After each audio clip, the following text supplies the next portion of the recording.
Gone Girl, the new suspense thriller based on the best-selling novel about a husband blamed for the disappearance of his wife. The score was co-written by Trent Reznor, lead singer of Inch Nails, and an award-winning composer. He and his co-writer Atticus Ross won an Oscar for Best Original Music for the 2010 movie The Social Network, and a Grammy the next year for The Girl with the Dragon Tattoo. Trent Reznor, good morning.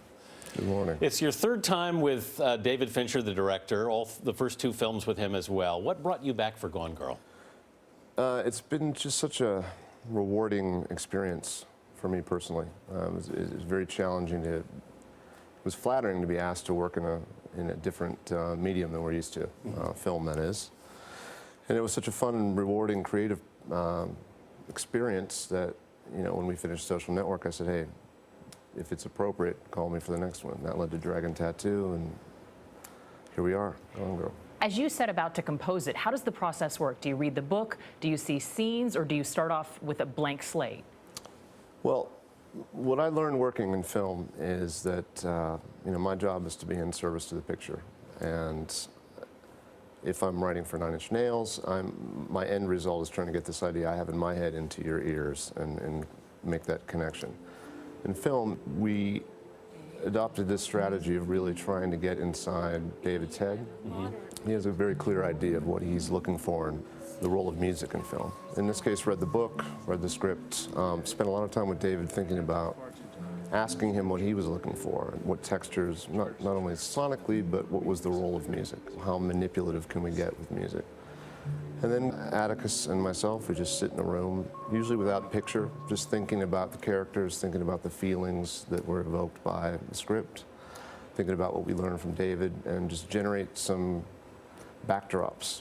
Well, it's interesting, too, because this is set not only during some economic turmoil, but within this couple, they're going through a lot of transitions as you follow them in the middle of the book. How did all of that landscape play into what you wanted the music to be like? Well, Dave and I talked a lot about the concept of appearances and facades, and if we could create sonically something that might appear to be perfect and pleasant on the outside, but have it sort of rot inside it. And the more it goes on, you start to realize that all is not what it appears, which comes up in a number of ways throughout the film. You were telling us with Dragon Tattoo that you actually wrote an hour and a half of music before Fincher had even picked up a camera. I mean, that's just a result of, I don't know what I'm doing.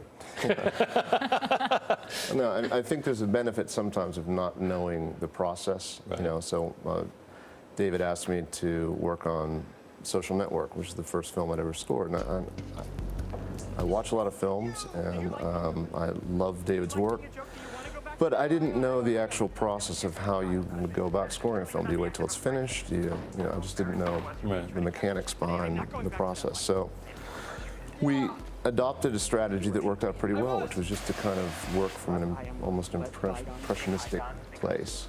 Learn the material, think about what might fit in that space, almost like set design, or and run it by David to see how he feels, and that yielded some pretty great results and a strategy that ends up being a lot more work for us as composers, because we aren't just composing the 42 minutes of music that's in a film. We're kind of designing a world that pieces can be extracted into what fits the film. So with Dragon Tattoo, we'd taken a whole year to set aside just to think about that.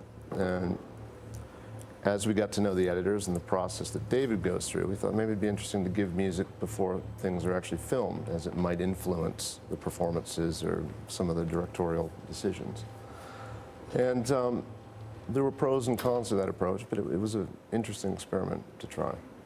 The cons being, we ended up writing 3 hours of music that, you know, we did about 10 times the work we needed to. So many people obviously think of you and they think 9 Nails. How different is it to do a score for a movie than it is to make an album? With 9 Nails, I've realized a lot of times my strategy of writing a pop song isn't to start with a hook and mechanically try to make this product that's catchy. It's more I start with a feeling or sometimes a visual, and then I try to dress that visual with sound, and a song comes out the other end. That's probably why my songs aren't that catchy. But with film work, it's really just replacing that vision I've come up with looking at the vision these guys have come up with. and a lot of it's deploying the same strategy. So it's not completely dissimilar, and it's interestingly challenging as well. In the theater, could you feel people responding to the music? In my head, I could, yeah. Well, I was certainly turning away scared a lot, and I know the music had a lot to do with that. Trent Reznor, thank you so much. My pleasure, thank you. Thanks.